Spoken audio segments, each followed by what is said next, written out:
Okay, so Sergei, it's great to have you.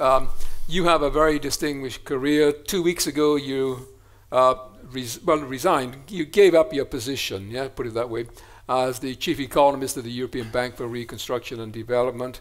Probably one of the most important posts in the bank, and in fact in the international environment as well. Before that, you played a pretty key role in the whole transition in Russia. Sometimes you perhaps people felt that you were a little bit too active. Yeah, he knows what I mean. And then, in a sense, you also have a distinguished career as an academic, and you're now at Sciences Po. I don't know, what else do you do? So that's hitting your head. So I'm a professor of economics at Sciences Po, but also what we've done recently in CPR and the Center of Economic Policy Research based in London, there are research programs, and one of the new things we've started was the Research and Policy Network on Populism, and so I'm the leader of this network. So I am the great leader of populism, so of populism research at least. So you can't imagine a better person. He's already a populist, or popular amongst populists. Yeah? He's got that vision, in fact, not just a Russian or UK or a French, but a global vision. So I can't think of anybody better than to have for this fireside chat. It's the 25th fireside chat. My God, yeah, how people put up with me for 25 meetings, I don't know. It's the fireside chat. Basically, the aim of these, in fact, is to have informal discussions with people that are at the top of their professions. That you can actually talk about things that are interesting for the audience as well. Yeah, we'll have the usual structure. I'll say a few words of introduction. I'm going to try to talk as little as possible because he would say much more interesting things. And then we'll have 4 rounds of discussion and then a quick summary. Yeah? The audience today, we have about 130 people, not in the room, about 1/3 here and 2/3 outside. I think there are 30 countries, 30-odd countries that are represented, so it's quite an international, and that really reflects the way that we work at Vienna in the Institute. I mean, we are basically 90 researchers and professors from 40 different countries. It's a very topical issue. I mean, you may have read on the Financial Times this morning. Basically, the message was: is capitalism going to survive? Martin Wolf, yes. Martin, I like the guy. Yeah, we should get him the next for one of the fireside chats. You had the Economist just a few weeks back that had put in question the whole. What do we mean by corporate? What's the functions of corporate? Is it just to serve the shareholders, or is it to serve other stakeholders as well? So, great topic, great timing. Yeah. One point I'll make here is, and of course we're going to focus on the tax aspects of populism here, but I'm sure we'll get into a broader discussion as well. But it's important to recognize populism is not new. Particularly if you look at Latin America and some of the emerging economies, there's always been a trend towards populism. What I think is new today is that we're seeing that trend emerge in well-established democracies. Countries like the UK. Yes, Boris Johnson, the UK is still a democracy, yeah? The US, France, Italy, Sweden, yeah? These are countries that have a long tradition of democracy, and yet they are being subject to this trend towards populism. Yes? There was a poll that was done just a few months back, and it showed that if you look at the voting patterns of citizens in the OECD countries, in 2010, it was roughly about 7% of the population were voting for anti-establishment parties. Today, it's more than 1/3. That says something, yeah? 1/3 of the population voting for anti-establishment parties. Yeah, and it seems to be a successful politician in this environment. It's helpful to be a comedian, yeah? And actually, some people say all politicians are comedians anyway, yeah? I didn't say that, yeah? So that's just one comment, perhaps. Perhaps also I think one of the things that I see is that it's helpful to ask yourself, how do we define it? Yeah, and I actually went back and looked at some of the literature there by political scientists, and they basically say that it suggests that it's when there are a homogeneous and an antagonistic groups, 2 groups. Yes, one group is the pure people. And the other group are the corrupt elites, yeah? And that's the way it works, trying to get these 2 groups basically to fight amongst between themselves, yes? So that's in itself quite interesting. The other thing I think is the populists tend to ignore some of the, I would call it the niceties of democracy, yes? The rule of law, the respect for minorities, yes? The fact that you have this separation of power between the executive and parliament, yeah? All of that gets pushed to one side. And when the debate begins, they move very quickly into immigration, Islamophobia, yeah? Into the whole question of elitism, anti-elitism, globalization, yeah? So they try to set the agenda, which society then picks it. And, you know, the problem we have is that populists tend to be very colourful characters. Think of Nigel Farage in the UK with his beer mug, yeah? Or think of Boris Johnson when he met the President Macron, yeah? You remember the photograph in the Financial Times? Boris with his feet on the coffee table, yeah? He didn't do that by accident, yeah?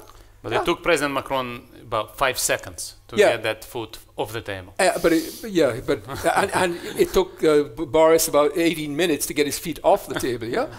So it's, in a sense, it's an uphill struggle because these people are natural actors, yeah?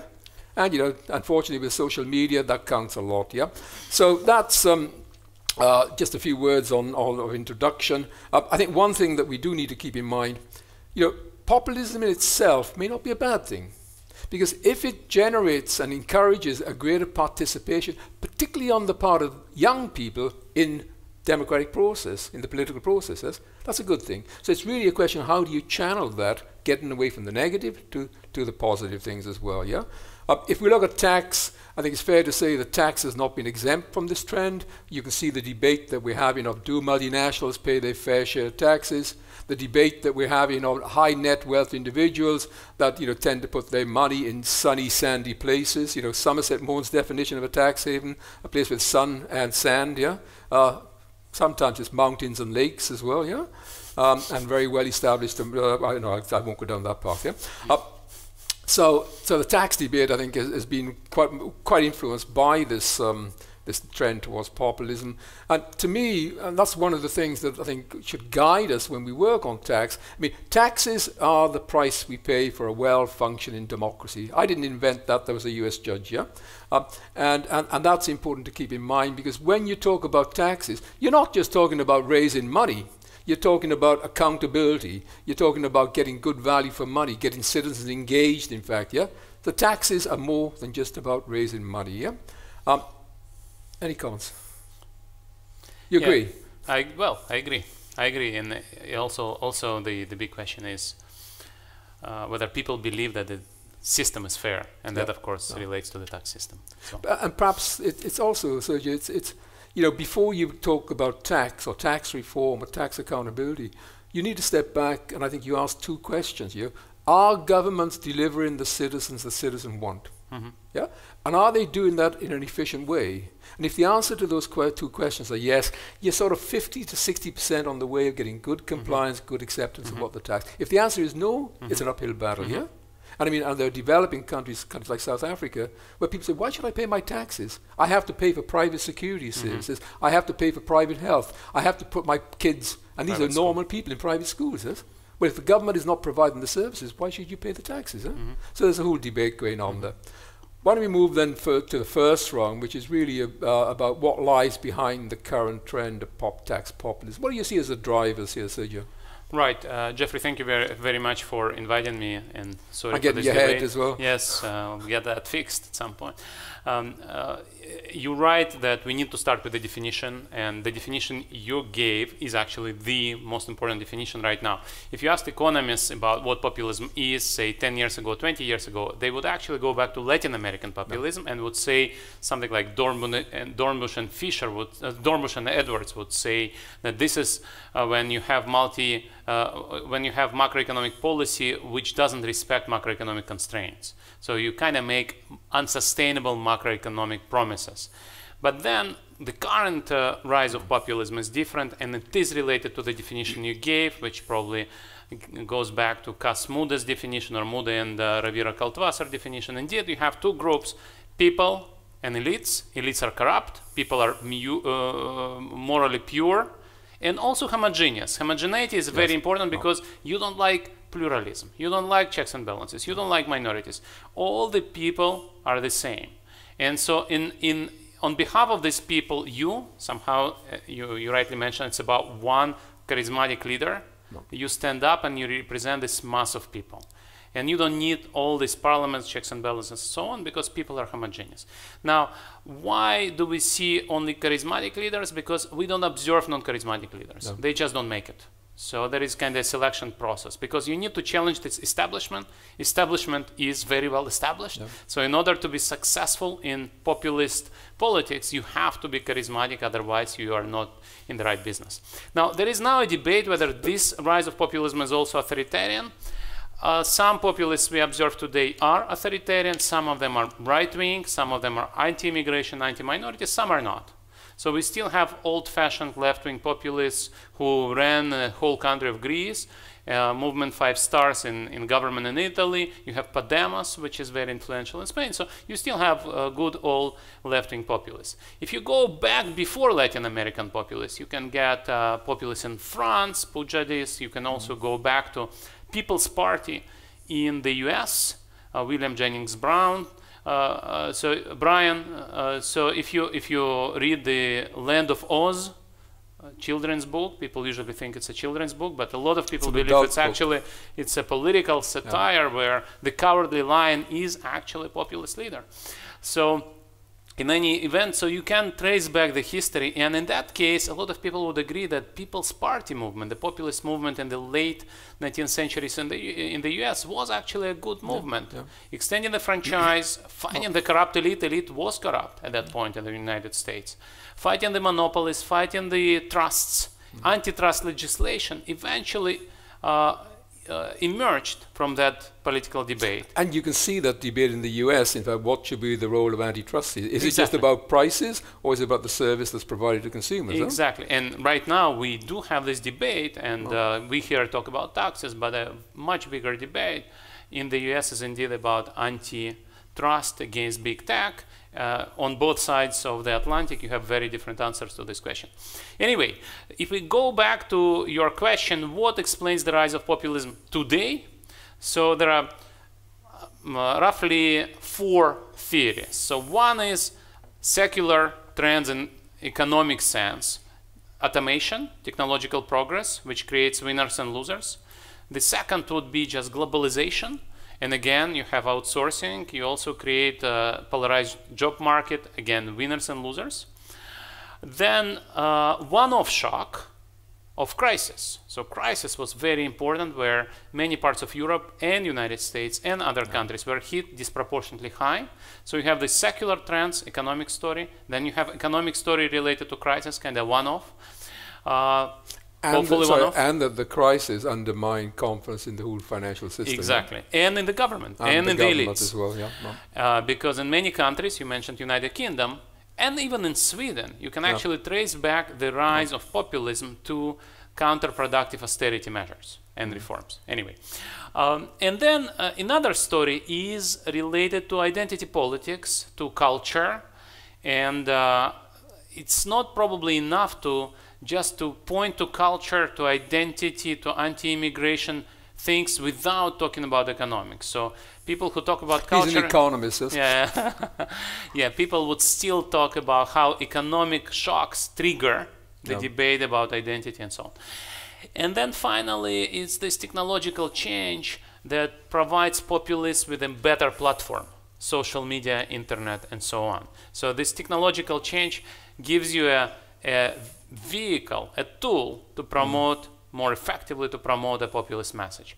Now, this is not the first time when populists use a new technology.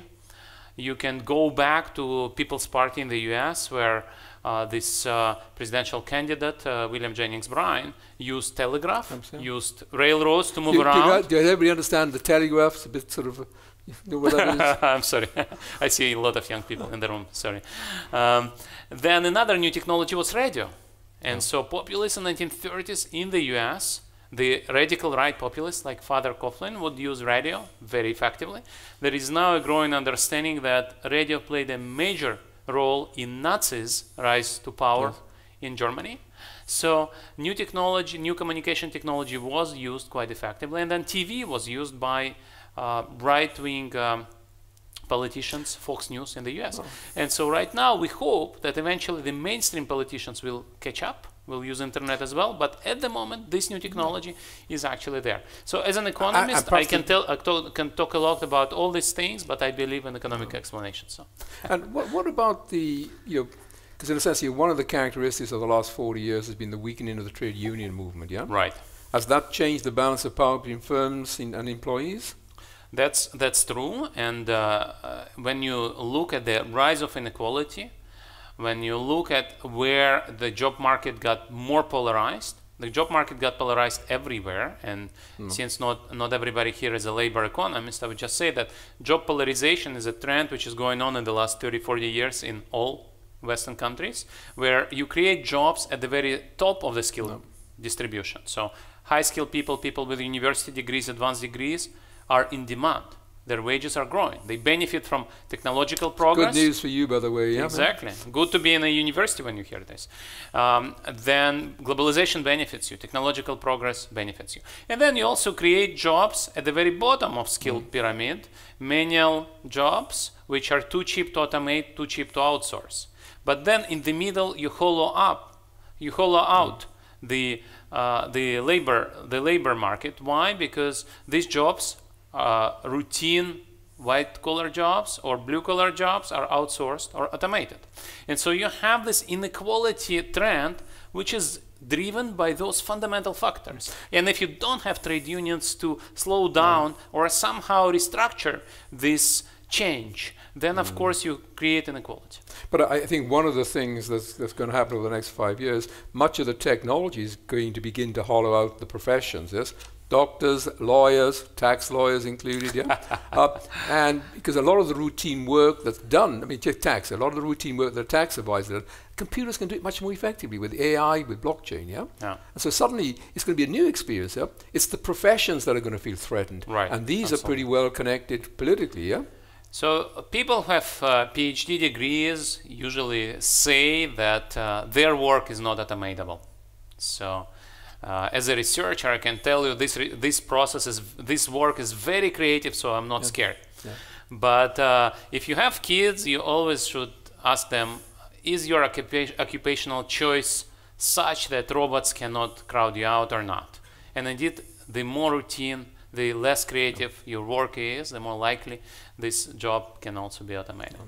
But in a sense, the good side of that is that the professions, the people that continue to have jobs, are going to have much more interesting jobs, yes? Because a lot of the routine tax planning, for example, is gone. It's the really the creative stuff that's there. When my kids ask me, where should we focus, I say culture. That's where you want to go, culture, yeah? Yeah. Because culture is actually going to it's going to become an economic product in some way. Yeah. Well, if you look at what populists talk about, they want to move us back to some great past, make our country great again. Some of them say. I think I've heard that before somewhere. Yeah, exactly. And so they mean go back to manufacturing. But in most advanced economies, manufacturing is actually a small part of employment, small part of the economy. Most of the work is done in services. And either you have those manual services, which are unfortunately low-skilled, not very rewarding work, which robots yet are not able to do. And then you have creative work, culture, innovation, tax innovation, creating new tax structures, performance.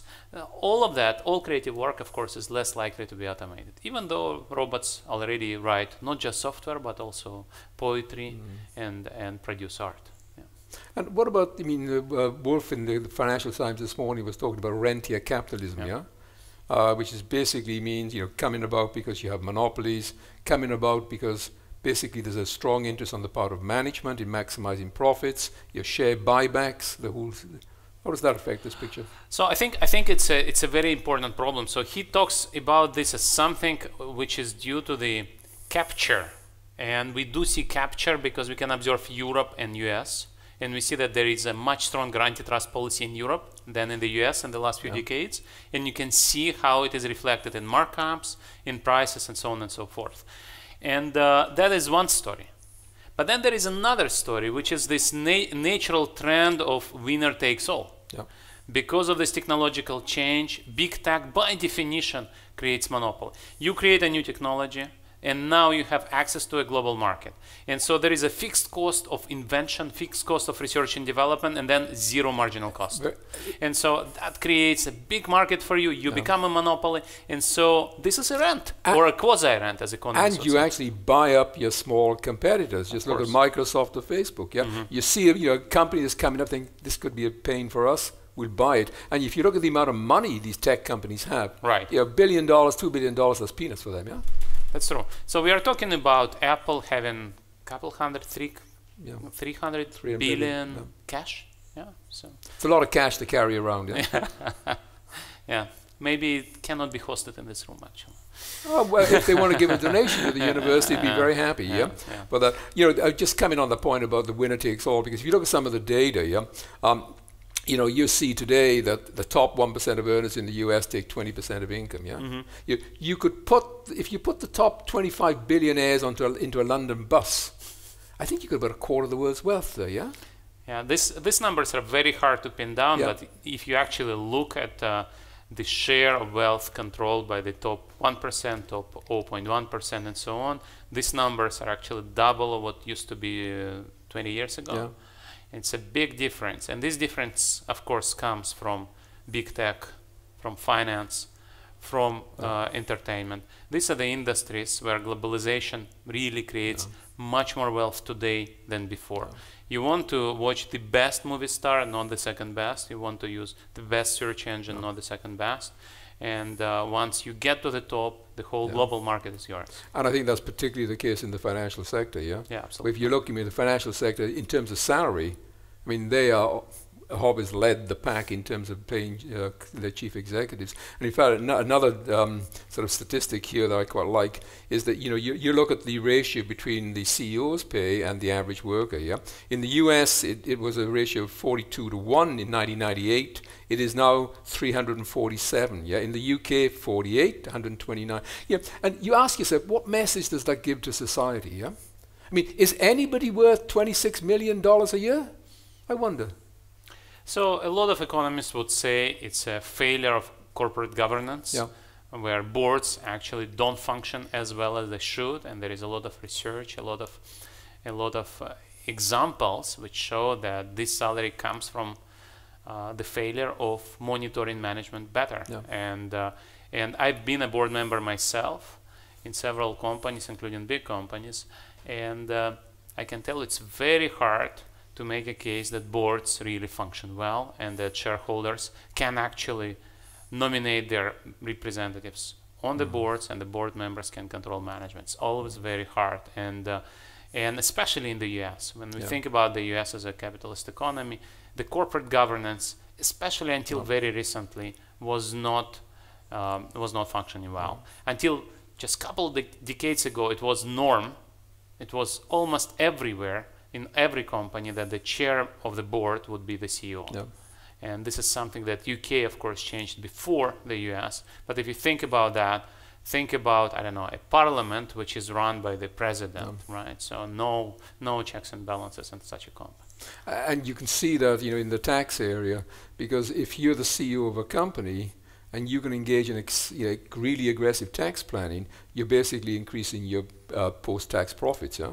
And if your remuneration is then based upon post-tax profits, so every dollar of tax you save means more money in your pay packet, yeah?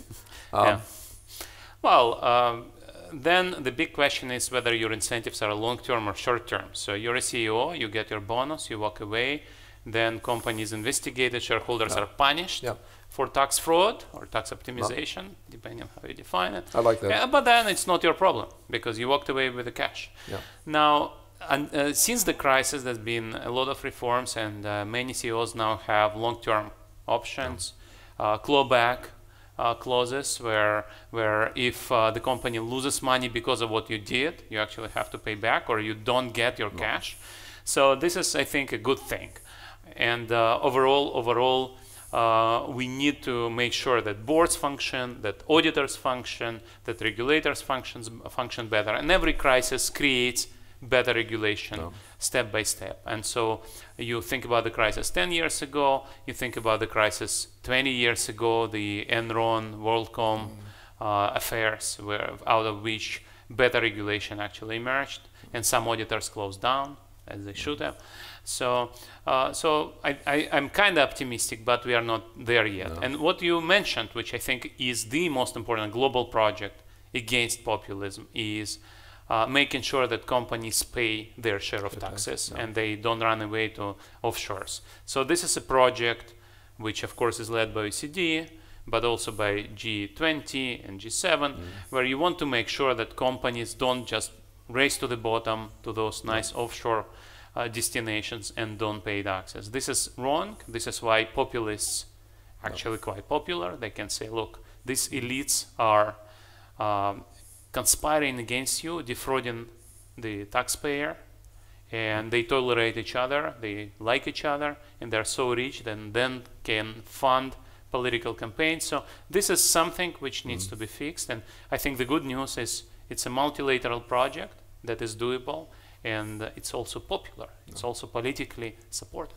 It is, in fact, because I can remember when I was at the OECD trying to get this issue onto the G20 agenda, tax is not the type of thing that you get onto the G20 agenda, That was the view at the first meeting in December 2008, And then slowly the realization, this could be a winner. And if you look at the agenda of the G20, tax has been its biggest success story, Because ministers can stand up and say, we're ensuring multinationals are going to pay their fair share of taxes. We're making sure that the high net worth individuals can no longer use Panama BVI, It resonates, and at the same time, it brings in money. And I think it's a big step forward in terms of showing people that there's a fair sharing of the tax bill. Because if people don't believe that, you've lost it. You can't get voluntary compliance. Yeah, this is a very important point. So inequality matters, but inequality can be of different kinds. And so you mentioned that I know well this post-communist region, and I remember the times when this region was unfairly equal. What is unfair equality? Is when you work hard and you're still not paid more than your friend or neighbor who does not work hard. So in this sense, it's actually an example of unfair equality. But you can also have unfair inequality, where your income depends on your place of birth or your parental background and things like that. So this is also something that may happen. No, it's kind of. This is the only fireside chat I've ever done with somebody that's bleeding from the head. Yeah, this could be your last interview. It's a very emotional subject. Okay.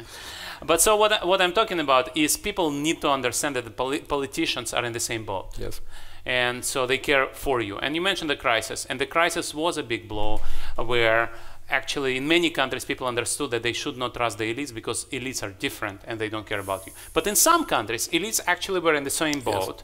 And one example would be Baltic countries, where people understood that the government is actually part of the people and cares about the people, and austerity did not result in distrust towards the elite. And actually prime ministers who carried out austerity got re-elected. Why? Because people continue to trust the elites.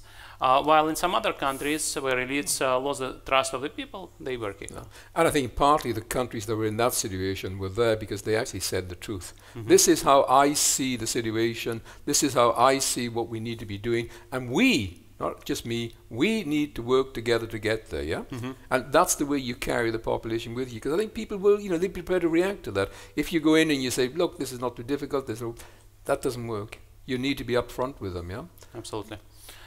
Now that is unfortunately not enough because populists tend to overpromise. So we started with this Latin American definition of populism, where you make unsustainable promises. This generation of populists usually is not defined by making unsustainable promises, and yet they do that. So that was Boris Johnson's bus. Exactly. Everybody knows Boris Johnson's bus. So in London, for those of you who have not been around in 2016 in London, so the promise from the Leave campaign was that we'll save something like 350 million pounds per week for our budget by exiting. Now the truth of the matter is Brexit has not happened yet, but because of this uncertainty, because of decline of investment relative to counterfactual, UK economy has been losing 1% of GDP a year. which actually accounts to 300, 350 million per week. So So you maybe have he the just got- opposite side. It's Yeah. just, you know, But he in had the number. London they He drive had on the- the he other had- side. but he had the number, right? He Yeah, just the got the number sign right. wrong, Yeah, yeah? it's just you and I think the buses should go this way and they actually drive on the other side. But So- perhaps what we need is something that's sort of a permanent truth commission, yeah? You have Independent fiscal council, you can call it. we have fiscal Yeah. council. Well, Germany has that, yeah. Yeah. But I think something that actually can say to politicians, "I'm sorry, sir, but that figure is not right," yeah, and that there will be consequences of it, yeah. And this is where populists come out and say these independent experts are experts, Yeah. they're technocrats, we should not trust them. Yeah. They're in the same boat as the elites, journalists, people with the No. tie, people with the Oh, glasses. We should not trust them. Now, I left international bureaucracy 2 weeks ago, so I can afford... She doesn't have a tie, I yeah? have no tie. But anyway, we simple people always ridicule those experts who say, well, numbers here, numbers there. And this is actually very important because what populists say, they say pure people have the right to be represented against those elites. And we should not tolerate numbers, checks and balances, independent central bankers, independent regulator. It's a very important part of the populist mandate. It's a very important... And it's not an accident. You're basically undermining, just to say, yeah, you're undermining the one check, yeah, that could actually say, well, Exactly. actually, you're not doing it. Yes, it's a very clear. There was an Ipsos poll. You see, I've been actually doing some work on this. Huh? There's an Ipsos poll just recently. They found that 64% of people between 16 and 74 years of old feel that, in fact, the experts are misleading. They don't understand it. They don't understand the concerns of the ordinary people. Yeah, just to say, it reinforces your point that. Yeah. There's a lack at the moment of confidence. Yeah, maybe the experts are not explaining themselves correctly. Yeah, maybe they changed their minds. Maybe they got their forecasts wrong too often. Yeah, but it's a strange situation that you're getting into where there is no counterfactual. So let me give you an example of a study we did, not in EBRD, but with my colleagues at Sciences Po in Paris School of Economics. So what we do, it was done in 2017 during the presidential election. We took a representative sample of French voters. And randomly we assigned some of them quotes from Marine Le Pen on immigration. Yeah. So Marine Le Pen is very careful not to give numbers, but we did find real quotes from Marine Le Pen with numbers, which were wrong. And so to some people we showed her quotes, but also the fact check by the experts. To some people we only showed the facts. To some people we showed nothing. That was a placebo treatment, right? And so we could actually figure out whether people believe the facts or believe Marine Le Pen's story. And what we find is after you do fact checking, people believe the facts. They go back to truth. But then they still want to support Marine Le Pen. Yeah. And the reason for that is because Marine Le Pen is a charismatic politician, while the numbers come from statisticians, academics, and so on. However, she was beaten by President Macron because he's also not just a numbers person, but also a speaker, a charismatic politician with a narrative. Now, not necessarily he's always been successful with providing a narrative, but this is something which he learned in a very bitter way last year. So he understood that when you sell a policy, you need to make sure that this policy is not given you from the top. It's generated through a conversation with the people. And this year, in the first half of this year, he spent a few months actually with this great debate, Grand Débat National, where he actually engaged with the people, and that restored his connection and the ownership of his policies. Yeah, and I think that's really important because the typical prime minister or finance minister, yeah, they're in a cocoon, yeah. They don't go out and buy bread. They don't go to the cinema, yeah. They don't walk on the streets. They don't take the tube, yeah. So you actually lose your sense of reality. Going out there and seeing how normal people live is a good thing. I think it's a great point, and I think this is also a natural trend. It's a secular trend that our societies and economies are much more sophisticated, complex. So to run the government, you need to understand many things. You need to go through years and years of training. To run a central bank, you need to know a lot of stuff. To regulate monopolies, especially in telecom, especially in big tech, you need to know a lot of stuff.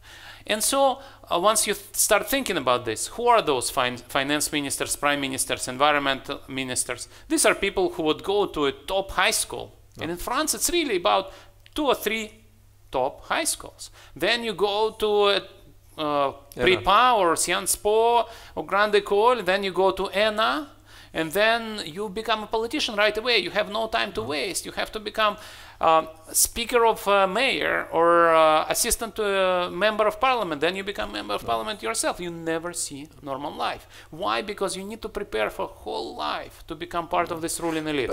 And so you need to re-engage with the people somehow. And this is this huge conundrum. One of the things I see, if you went back in the UK 50 or 60 years, is a typical politician had another job. Yeah. They had been a doctor. They had been working in a mine. Yeah. These were people that actually knew how the economy worked, how normal people lived. Yeah. And to be a politician was not considered as a career. Yeah. You went in for a period and then you came out. That's lost. Yeah. Today, partly because of the pressure you have, if you want to be a good politician, you just basically say, that's all I do. Yeah. And that's a bad thing, I think. Well, one interesting thing is you mentioned that populist leaders are usually charismatic individuals. To become a charismatic populist leader, you also need to be able to do a lot of stuff. Yes. Well, you have to be a very good comedian. That works. But if you are not a comedian, you actually are more likely than not also to have a good education and wealth. And so one striking thing is that in the US and in the UK, populist leaders are not workers. They are people who are coming from very privileged background. And people who come from simple background are just out-competed and crowded out by better comedians and better trained public speakers. But that starts at the level of education, yeah? Yes. Which in the sense, I mean, if you're concerned with inequality, you're concerned with populism, you start by looking at how your education system is designed, yeah? Right from nursery schools, right up to the universities and beyond, yeah? Because one of the things that I think today is characteristic of the economy we have, you actually, jobs for life have gone. You may go through 5 different professions before you finish your work life, yeah? That's absolutely true, and this is exactly where this job polarization hits you. So your job is removed, and so if you're a coal miner, more likely than not, you will never have a job like this, whatever President Trump does for you.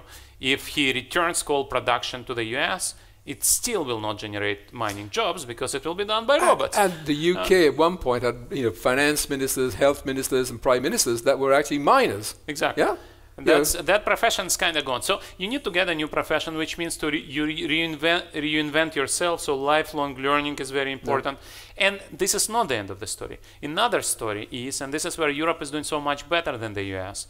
If you're a coal miner and you're 50-year-old, and maybe you say, never I will get another job, but you need to make sure that your kids will get access to good schools, and both you and your kids get access to good healthcare. And this is something which is not obvious how to fix in the US, while in Europe, and especially in Northern Europe, this is more likely than not to work and function. I just got a question from the virtual audience, so I think it's for you. Could you address how the cultural tendency in America for taxpayers to see themselves as temporarily embarrassed millionaires influencing populism? Temporarily embarrassed millionaires. In other words, they're afraid of how people see them because they're millionaires. Probably she meant billionaires. Well, it's a great question. The tax-paying culture in the U.S. And indeed, you see that the president of the United States is an embarrassed taxpayer. He, for some reason, doesn't want to publish his tax returns. So we do find one. I think it's because it would show he hasn't made much money. Yeah. So he's an embarrassed millionaire or former millionaire. So it's a great question, and I think indeed we can actually, that's another popular project that can fix many things. So in some Nordic countries you have radical transparency of assets. So in some Nordic countries, at least researchers can figure out who owns what in the economy, who owns which shares, who has which real estate, and so on. And that really helps. This transparency really helps to dispel many myths. And this, I think, is something which is going to happen simply because technology is becoming so sophisticated that we'll have more and more leaks, and there'll be more and more transparency on who owns what. And so this culture of embarrassing each other on who owns what and who doesn't pay taxes and so on, it will disappear. And it's going to be shame by civil society rather than enforcement by tax authorities that will make people pay taxes. And probably more effective actually using social media. Exactly. But I completely agree with you. If you want to gain citizens' trust, you begin by better transparency. All the work that the OECD has done on your country-by-country reporting, master files, getting access to information on high net worth individuals, because if you have transparency, you can move on to the next stage of building trust, yeah? And then you move on to the third stage of accountability. Are there any questions from the audience? Because we've been this is quite a fun conversation. Yes, mine. Sure. Just announce who you are. I know you know who you are, but others don't. Yeah? Who am I? That is the question. So Martin Zagler. The talk was supposed to be about tax and populism, and you started out talking about the Edwards paper, where there's the expansionary fiscal policy, and then you started to say, this is different, this time is different. And you were bringing in an argument that these populists, it's the people against the elites.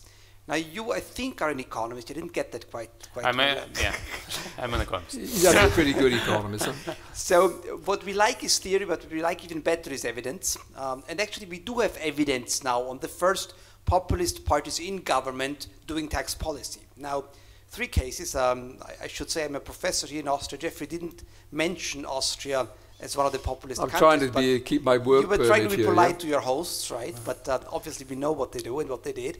And what they did was they would reduce corporate income taxes, right? So not the taxes for the people, but the taxes for the elite. Now I'm also a professor in Italy, and it turns out that in Italy there was also a populist government in place until recently. And what did they do? They introduced a flat tax, but not for everybody, only for entrepreneurs, self-employed. So once again for the elite. Now I don't need to say what Donald Trump, who we might consider to be a populist, did in America. He didn't build a wall to prevent the unqualified Mexican workers compete with the unqualified American workers. No, he did introduce a huge tax cut once again for the elite. So my question is, are the populist parties really the parties of the people as they present themselves, or have they already been undermined by the elites and pushing forward their agenda, or at least undermined by a part of the elite and push forward their agenda, one elite against the other, as opposed to party? Martin, I think it's a great question, and sorry we walked away from the taxes to start with, but whenever we discuss populism, everybody wants to know what the definition is. So we need to start with the definition. So one of the things I mentioned a couple of times is indeed this lack of sustainable economic promises. So populists overpromise still.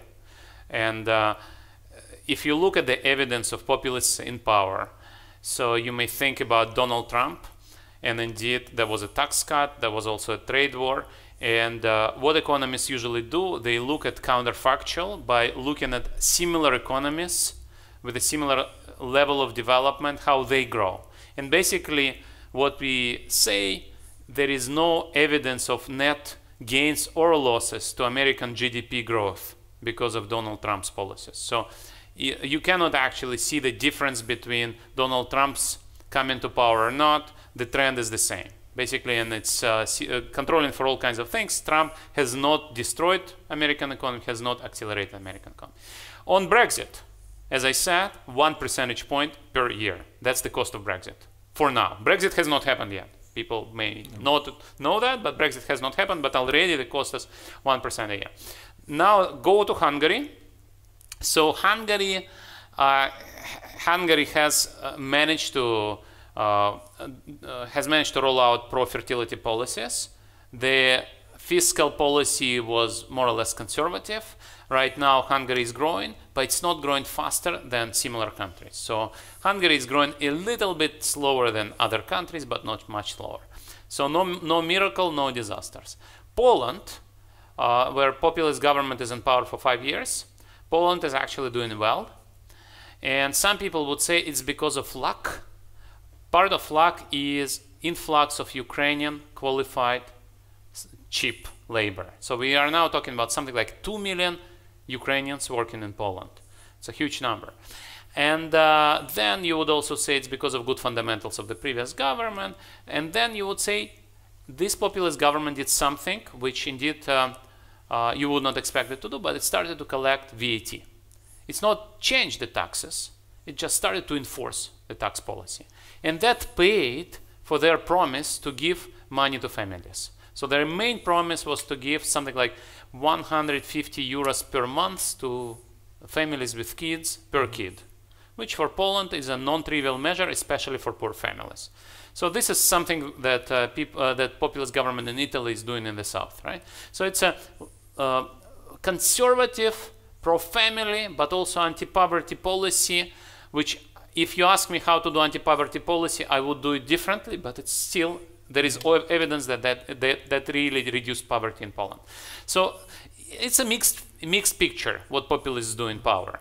It's true that you shouldn't believe their promises, because that's what populists know how to do. They know how to lie. So one example where we have a lot of evidence is Greece. So Greek government has been in power for a few years, for 4 years, has been kicked out now in the election. They have not been able to implement their promises because they were against the wall. Their choice was actually to exit the euro or to follow the conditions of the bailout. And the referendum that they ran showed that the Greek public is not ready to exit the euro. Greek public turned out to be wise. They understood that it's going to be tough, but if you exit the euro, it will be even tougher. And so the Greek government actually had to do mainstream OECD advised pro-competitive, pro-growth policies. Growth resumed, but it was a very hard adjustment. So if you go case by case, you cannot really come up and say, well, there is similar picture. There is the same approach. Differently, you would judge against Latin American populists. So this Dornbusch and Edwards book says, let's go country by country, always the same picture. Overpromise, print enough money, inflation is out of control, people stop spending, people start taking money out, economy tanks, real wages fall. Now new government comes, goes to IMF, reforms, consolidation, and so on. Then new populists come, and so on. So in Latin America, you would have the same picture. Today, Trump is one story, Brexit another story, Poland another story, Hungary another story, and so on. And Greece is very different. So, and we don't have, luckily, we don't have many populists in power yet. But it's interesting in the sense, I think, Martin, your question is, well, I'll reframe it. What's been the impact of populism on tax policy? Yeah? I mean, you can actually identify one, for example, Macron, he came in, strong environmental policy, he tried to put in environmental taxes. The Gilets jaunes, it was all about that, and he reversed his policy. Yeah? The other thing I find interesting is that, you would think that the populists representing the pure people, would say, we need to use the tax system to reduce inequalities, and yet what have we seen? The reverse. In some ways, our tax systems have become less regressive, less progressive. And governments say, that's what Martin said, but I would say that you cannot really argue that about all modern populists. As I said, in Poland it's a bit different, in Hungary it's a bit different. But my question is, why? I mean, if you are representing the pure people, you're seeing growing inequality, you would think, well, okay, fundamentally you look at education, but you would ask yourself, well, why are we moving away from net wealth taxes? 17 countries have it, now 3, Why are inheritance taxes being completely undermined? Why aren't we taxing capital gains? Why did it take us such a long time to get better tax compliance, So there's a sort of a contradiction there. And maybe we're now at a turning point where governments are going to come and say, well, actually, perhaps it's something we do need to have a look at. Because, if you think of why did inequality reduce between the 1950s and 1970s, it was largely because of government. They had very progressive taxes, very progressive taxes. And that had the effect then of saying, well, you didn't grow so unequal. And so I think maybe we will see a reversal of the trend, and countries will begin saying to themselves, how can we use these taxes? So since we are in a democratic country, let me give you a warning, a caveat, right? So people think about populists lie, populists don't deliver to their base, and then they lose. Now, that is in a democratic, that is Trump has delivered. Yeah, exactly. But then in some countries, populists say, okay, we didn't deliver, so our base will vote against us. So what shall we do? We will crush independent political institutions. We will crush political competitions. We'll stay in power no matter what. And so, for example, political opposition has very little chance to compete in Hungary. Yeah. That's something, a country where courts are no longer independent, campaign financing is controlled, media are controlled, so a lot of stuff is going that direction in some countries. So if you see that you don't deliver on your promises, okay, it's your problem. Yeah. I will make sure that you cannot vote me out. This sounds a very familiar tale from the 1930s. Tom, you've been very patient, yeah? So, Tom Richardson from Joint Vienna Institute and the IMF, and I wanted to follow up exactly on this point. I happen to be an American, and so I think you don't have to apologize, okay? I think about politics in the U.S. a lot, and one of the ways that populism manifested itself in the U.S. was through the Tea Party in the Tea Party wing of the Republican Party, which was profoundly anti-tax. But if you look at the states or regions, or even within larger states, the counties where the Tea Party was strongest, where the Republicans were the strongest, they tend to be those regions or states that are net recipients of tax, either from the federal government or from the large state capital. So in a way, you find that the populists are voting against their own interests, right? They're voting for lower taxes when they tend to be net recipients of tax from the center. How do you explain this, and where does it lead? I mean, maybe you're suggesting already where it could lead down the road, but I think this is a major conundrum. How do you explain it? So that's a great question, and more generally, Trump's tax reform. So what Tea Party would actually do if it came to power, it's one story, but we now can observe Trump if we talk about the United States. And of course, the micro simulations analysis of tax reform by Trump shows that the main beneficiaries are the rich, not the lower middle class who voted for Trump. That's for sure. And this is where it is striking to what extent American president can lie to the public and get away with that.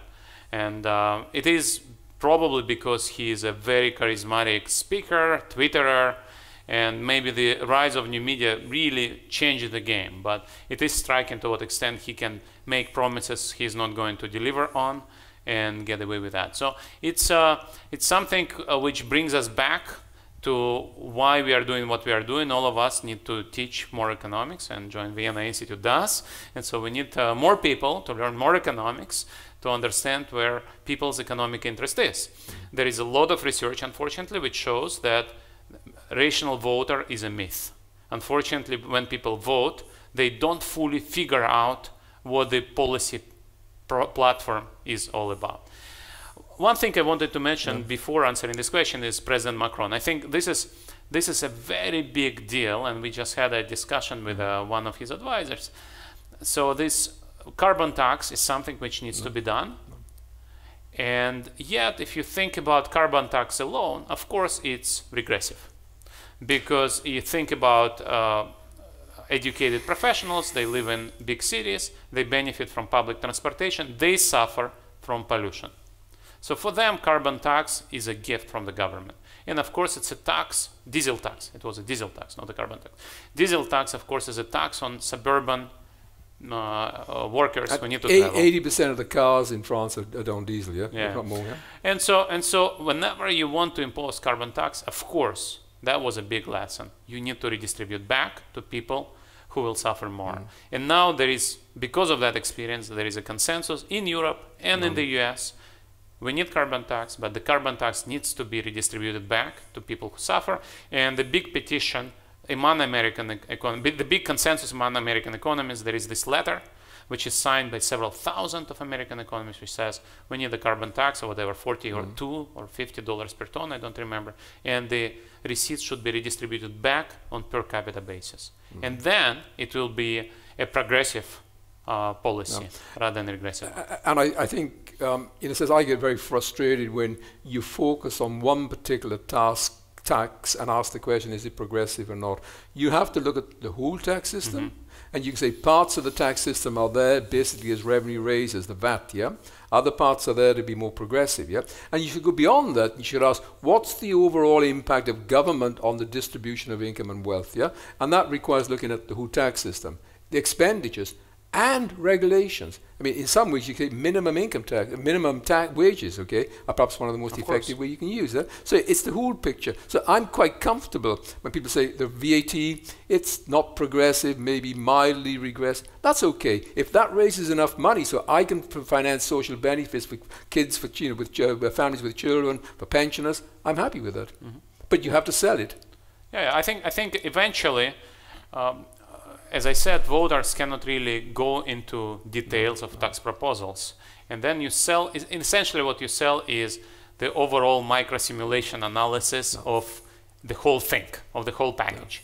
And you say, I'm a politician that promised $1 more to 35th percentile and $10 less for the top 10%, something like this. But eventually, yes, you have a lot of levers. And one of the levers that people take for granted is indeed education. You mentioned education several times. And of course, education has features of public good. So you will never have purely private education in any country. And so that means that some people will benefit from government money if they get better education. And of course, this meritocratic system needs to be taken into perspective. It's not just taxes and regulations, it's also public goods like infrastructure, like education, that are also either regressive or progressive. And this new meritocracy means you're a good student, you go to a good university. But then to be a good student, you have to go to a good high school or middle school, which means you're likely to be a good student in middle or high school if your parents live in the right district, and if your parents are educated as well. And so when you start talking about this, unfortunately, inequality is very hard to root out. It's a difficult debate because, I mean, you can look at inequality between countries, and there actually we've been quite successful, That's, you know, the levels of inequality between countries has been really reduced dramatically. There's also the inequality of access, you know, that you start from a rich family, you go to rich schools, you go to rich, you know, and basically it becomes cumulative, Even the social context that you have, you can exploit. So on this we now have good data, which comes from tax data. So Raj Chetty, this one of the best young American economists, he looks at the IRS data, so he can actually tell you what the probability is for a person from bottom quintile to rise to top quintile and so on. And basically, these probabilities have been stable over the last decade. So if you're born into bottom quintile, your probability to rise to top quintile is 10%. If you're born in the top quintile, your probability to stay in top quintile is 30%. So there is a lot of mobility, but still the game is somewhat tilted. So your chances are 3 times as much if you're born in the right family. Let's do a poll, How many of you come from families that you would consider in sort of the upper income groups? Don't be ashamed to put your hands up. Okay. Oh, not bad. It is a public university here, That's very cheap as well. Well, people with a university degree would be what, top 30%, top 40% in this country. Whatever you do. Whatever you do. What about looking at the angle of some of the emerging economies? I know you've done a lot of work there, countries like China or the developing countries. Where do they come into this debate on the tax side? So that's a great question because so you have emerging markets which come from low government intervention, and then you have post-socialist countries which come from a legacy of very big government. And actually huge distrust in government in some cases, where government is actually evil. And so you have completely different pictures in countries like, say, India, or a country like, say, Egypt, or a country like Poland, you have, or Baltic states. So everywhere you have a very, very different game. And what is interesting is countries that join EU or want to join EU borrow everything from the EU. So you shouldn't really be surprised to see that pretty much all of the economic structure and policy is coming from what is done by the EU. Within the EU, you have a lot of variation, but of course there is this European model and there is an American model, and so a country in Eastern Europe is more likely to borrow pretty much all macroeconomic framework from the EU. Now, that means that in Western Balkans, countries are more likely to be trying to be similar to the EU. Then you also have colonial legacies. So Tunisia and Morocco are more similar to France and so on.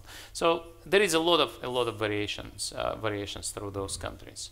But, a question from again the virtual audience asking, what's the role of the universal basic income guarantees?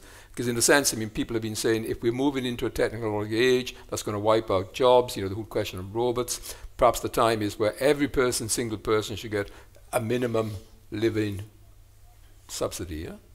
So it's a great question, and actually that would bring you me said back that to every question, either we were just asking the right questions or you're being polite, yeah? Well, you've been trained to ask right questions. It's not your first fireside chat, right? And you probably moderate away your own questions.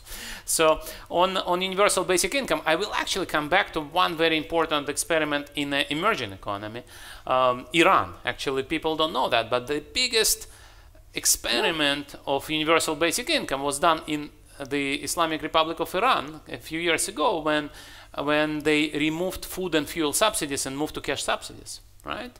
And that was a 6% of GDP experiment. This is something that people 6%. Yeah, that's a huge change, huge move to a cash subsidy for everybody. And that experiment showed that universal basic income does not result in reduced supply of labor.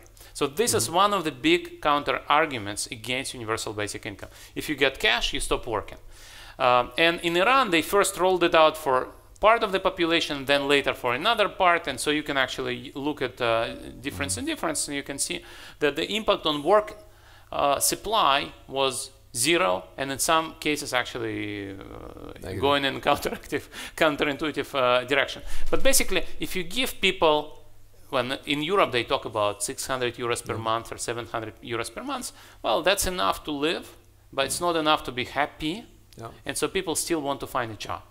Okay. Which is a good thing, I think. I It's mean, a good people check, get yeah. satisfaction Yeah. not from just having a check, they can go and spend the money in a pub, Exactly. but from the work that they do. So this is one counter argument, and so this counter argument that work supply, labor supply declines if you get an unconditional piece of money, piece of income, that actually is not yet proven anywhere.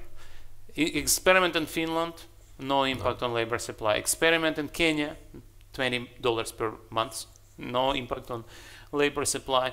And so, but just to interrupt there, but I think at least some of the data I've seen suggests that because people feel they have more time to enter the labor market and be more selective in the jobs they do, you actually are increasing your skill. Yeah. That's exactly the point, and that's exactly the goal of universal basic income. You're unemployed, you have more time, you can get better skills, you can search better. Sure. Some people would probably never go back to labor market and work in NGOs, which is still work, which is still useful. Why not? Well, or looking after your parents. I've been working in NGO all my life, so I think this is one important part of the debate. Another debate is, can we afford universal basic income? And basically, that's a great question. And let me give you a radical answer to that.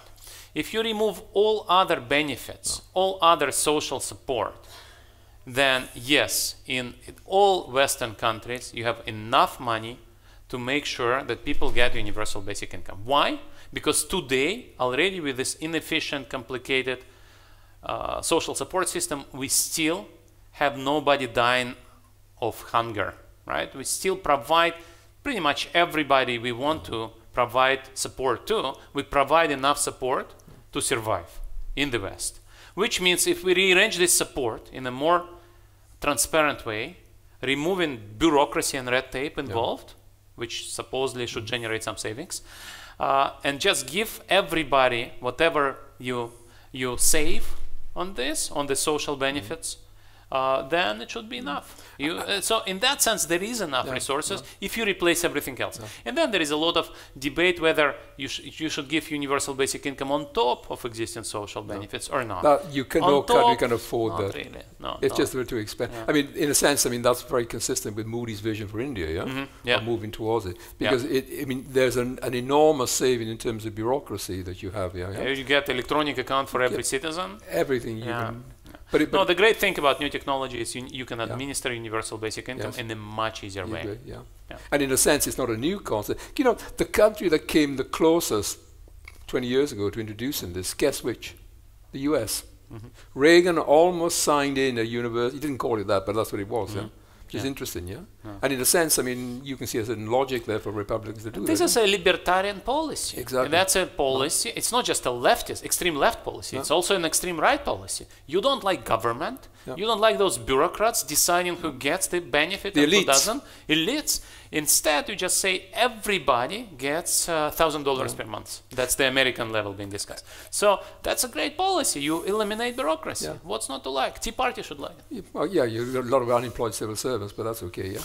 But I think the other thing that's attractive about that, because it avoids of we pay, they benefit, yeah? Because if everybody, you know, if you have a policy that is selective, income-based, yes, really, then basically you have a transfer from the well-off to the less well-off. And what we're seeing today is the well-off are saying, why should we, yeah? Whereas with a universal benefit, everybody's getting something, yeah? So you can argue again, it's this sort of accountability, governance argument. Exactly. But I'm not very optimistic that countries are going to go down that route, yeah? I'm more optimistic. I'm actually more optimistic in the sense because you hit your head today, yeah? Yeah, I'm optimistic. Questions on the floor? Yeah, Martin again. I didn't say again, but it's okay, yeah. Tom, afterwards?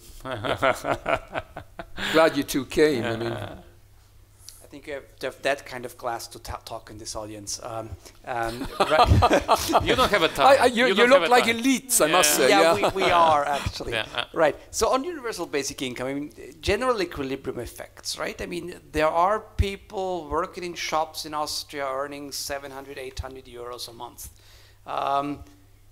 You give them universal basic income, they might stop doing that, or they might ask higher prices. So there's going to be price effects, particularly consumer goods, right? So food is going to get more expensive because getting people to work, motivating people to work in jobs might be, and that would be negative in terms of equality. So it might be the actual people you want to give money to that might suffer through general equilibrium effects.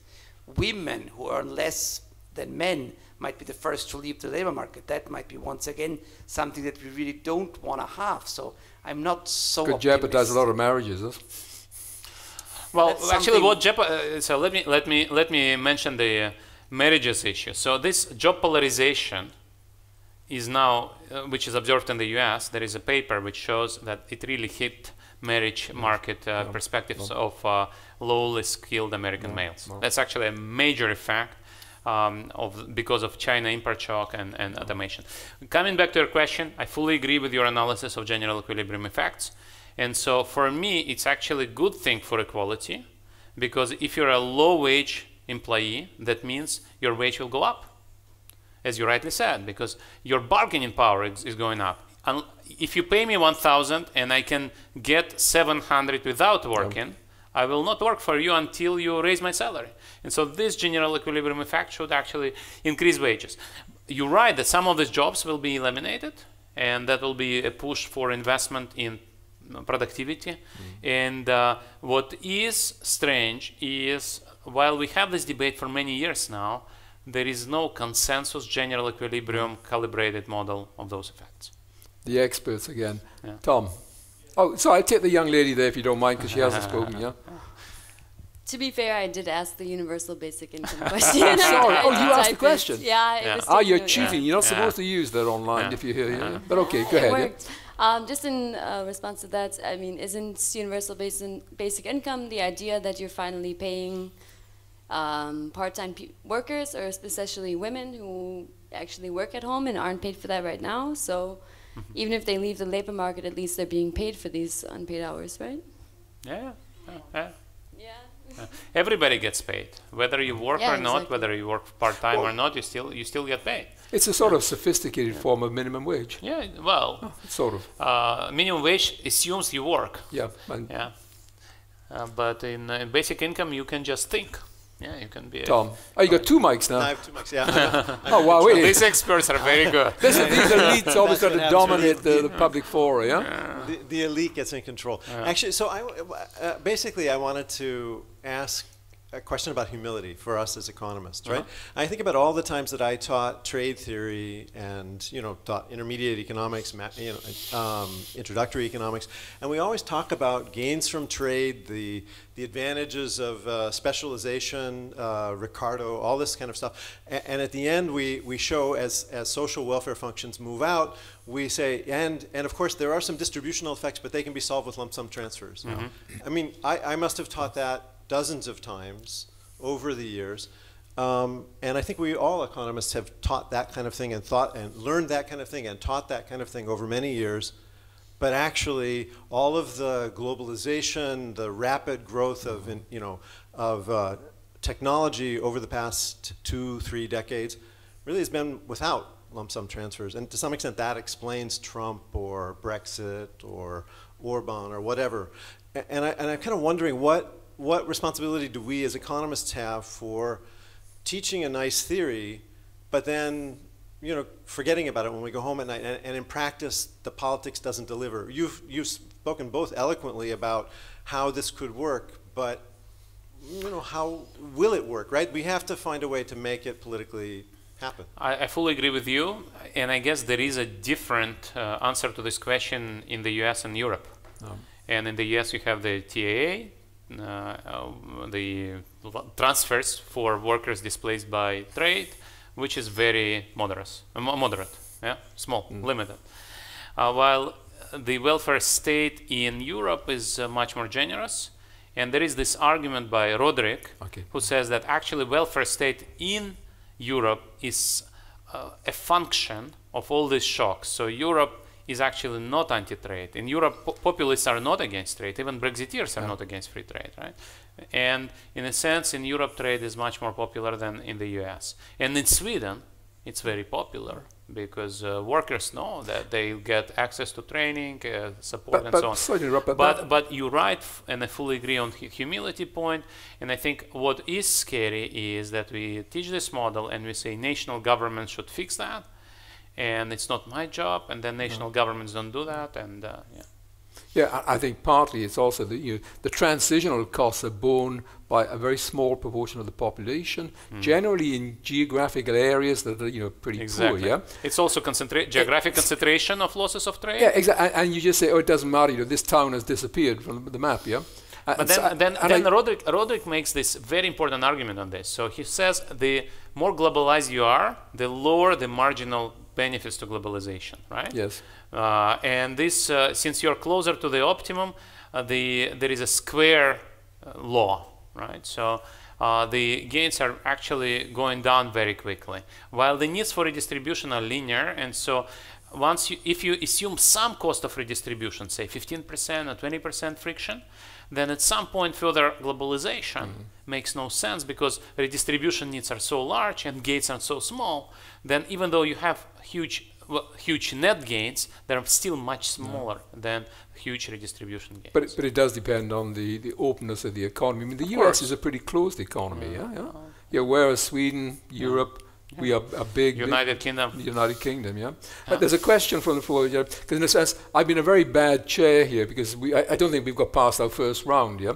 But just one issue, or one question that's coming from the floor is, how can tax sort of direct this populism to make it more productive, to improve democracy? What can we do on the tax side to address some of these concerns, the impact of technology, the impact of globalization, the elites not paying their fair share of taxes? But don't forget, the French politicians that are in jail at the moment because they were using Switzerland, So what can we do as tax people to Some of them were actually supposed to fight tax evasion. I could name him, but I won't. Yeah. No, I agree, and in general, fiscal policy is part of the solution. And we talked about tax evasion. We talked about the need to introduce fair tax system, which is trusted by the public, where everybody pays their shares, and so their share. And Warren Buffett says, well, I can actually pay less tax than my secretary, so that needs to be fixed. So one fascinating... and that brings us back to this transparency. Exactly. Because there are Scandinavian countries where you can actually see the tax returns of your neighbor. Exactly. Why not? Exactly. Why exactly. not? Exactly. I mean, a bit hesitant in some countries. You could get killed by the mafia, yeah, Colombia or but generally in Europe, why not? So you would think that, for example, France is a country with very capable bureaucracy, and you would think that people do pay taxes. This is kind of true.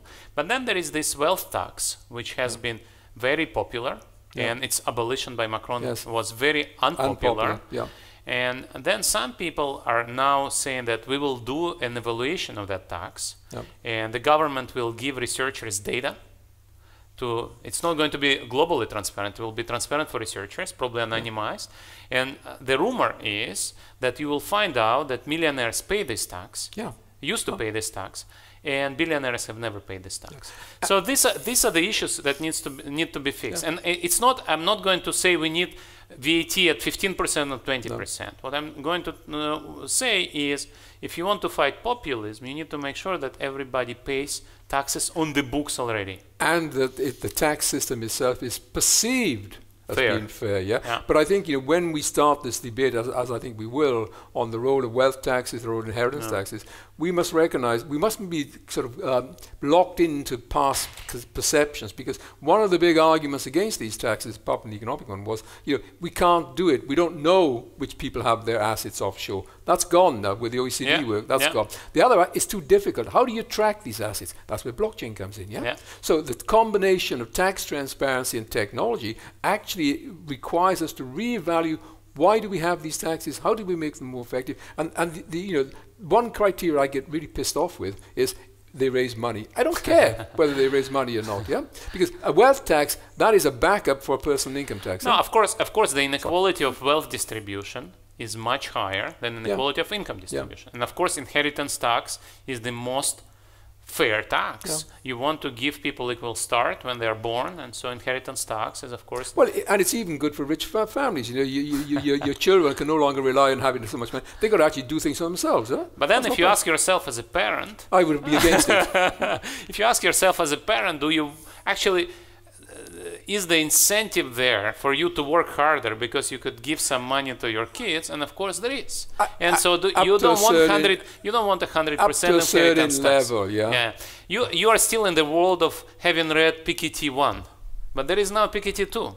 Which goes into a much higher level of wealth and inheritance taxes. So since I guess you've not read 1,200 pages. I'm still working my way through the 900 pages. I like his analysis, I don't like his conclusions. There is a 1,200-page new book by Piketty, still available in French only. It will come out in English in March, where he talks about inheritance taxes at the level of 90% or something. So wait for this. No. But I think you're right. Technology is changing this conversation, and also we need to remember that 100 years ago, some taxes we are taking as normal today were exotic. So I mentioned this populism and progressive movement in the U.S. in the beginning of 20th century. Before that, U.S. did not have income tax, didn't have progressive tax, and that emerged from this populist push. And income tax was supposed to be exotic. Corporate income tax was supposed to be exotic. No, that happened, and suddenly we take it as normal. So that's sort of a good news. Maybe, in fact, this move towards populism will enable us to have an in-depth review of what we're trying to do with our tax systems. How do we use the tax systems not just to raise revenue to finance expenditures, but how do we use them to get better accountability, more transparency, more engagement on because if I'm a developing country, if I'm spending aid money, actually, it's not my money. I don't particularly care. If I'm spending my citizens' money, I should be much more careful, because they will want to know a democratic country. The democratic accountability, A lot of these people are very smart in how to get away with their decision-making and corruption without being held accountable by the citizens. And you see, I think that's again where technology comes in, because we now have the capacity with the current technology to have much better analysis of why we do in a particular tax reform, what was the impact, And it seems to me that just think of the amount of data that's available now. You can actually model, say, if we put this tax reform in, this is what the effect will be. And then afterwards, which is never done, you come back and you say, did it happen? And then the politician that proposed it, they should have to go on a podium and say, the data don't support you, No, this is what's happening now with this ESF, the excessive wealth tax in France. It will be an evaluation, and I think it's a good thing. 90% of French voters support reintroduction of this tax. And Macron believes that it needs to be evaluated first. So it's fine. And maybe we're coming to the end, but so what do you say to Bill Gates' idea of we have to tax robots? That's the way to level the playing field between physical people and automation. Well, if you think about somebody has to pay taxes, so it's either labor or human capital or capital, right? And if you have progressive income tax, then the human capital is paying higher tax, I guess. The skilled people would pay higher tax. And then people who have not even robots, but I would say software, for example, people like Bill Gates, this is where you have zero marginal cost. You invent something and then you create quasi-rent. And we want to have incentives for these people to innovate and create new technology. But there is now a consensus, a growing consensus or emerging consensus, that probably these rents are too large and maybe even dangerous for democratic institutions. So if you have people who are too rich and democratic institutions which are not too strong, that is dangerous if wealth concentration is too high. And so you want to tax either wealth or capital, which is robots. Do we tax robots? Sorry? I think we will. I think we will tax capital, and especially we'll tax things like new technology. So, but I think which is a delicate act because you may undermine incentives to innovate and create new technology. And that's particularly important for Europe. I mean, you have to ask, why don't we have any, sort of, leaders in the field? And you don't want to put any new tax barriers to that, yeah? Well, as I mentioned, some of the things are not bad because Europe does have antitrust policy. Europe is a very interesting place where antitrust policy is done at the Europe level, at the Commission level. And we just had this amazing experience where top German firm Siemens and Alstom wanted to merge or create a cartel, and Brussels said no. And both French government and German government got really unhappy about this. And yet the Commission prevailed. And this is a great example where independent regulators actually worked really well. While in the US, some people would say that antitrust policies of the last decades have been too lax. And that's why you have large markups. This is why you have less entry, less innovation, and less business dynamism. Because monopolies are too strong in the US right now. So it's a success story for the EU to tell on that, I think, yeah? Well, yeah. Some people miss European Googles, and some people would blame it on fractionalization of digital union, digital market. So there is some truth in that as well. Some people would say, indeed, high income taxes move innovators far away to the US, East Coast or West Coast, so that may also play a role. But is that true? You look at France. I mean, France is one of the most active sort of blockchain community, innovative. It's actually France is doing quite well in attracting that type of investment. Well, still, of course, the capital of innovation is the US and Silicon Valley in particular. And China is emerging as well, no? Well, in China, have a very different model. It's not driven by private initiative and low tax rates. It's driven by government support, subsidies. So all these global Chinese champions are still champions which are very much linked to the state and supported by the state. I think that could be the topic for the next Fireside Chat. It's a trade policy issue. It's not a tax policy issue. But it's an interesting one. Look, I think we're going to have to stop there. Thank you for persisting despite being injured. That's really tells the type of character that you have here. I know we didn't get through all the questions. I've got about a list of 15 questions here, yeah? I'll send them to you so you can answer them. But I think it was a good debate. And it's good in the sense that we went beyond the tax world. I mean, tax people are very bad. We think everything is about tax. Yeah, no, tax is always part of something. It is never all of something, yeah? Yeah, let me reiterate one big thing here. Tax people and economists sometimes argue about tax rates, but the bigger issue is tax base and the fair payment of taxes and fair enforcement of taxes and tax system which has fewer loopholes. And this is where we talk about populists. If you want to fight populists, you want to make sure that people feel that everybody is paying their taxes. And this is much more important whether tax rate is 20 or 25. Agree. It's perceptions again. And sometimes it doesn't matter if the perceptions are bad. You just have the perception that people are paying it. It's, you know, the old American saying, don't tax me, tax the man behind the tree, yeah? Or the woman.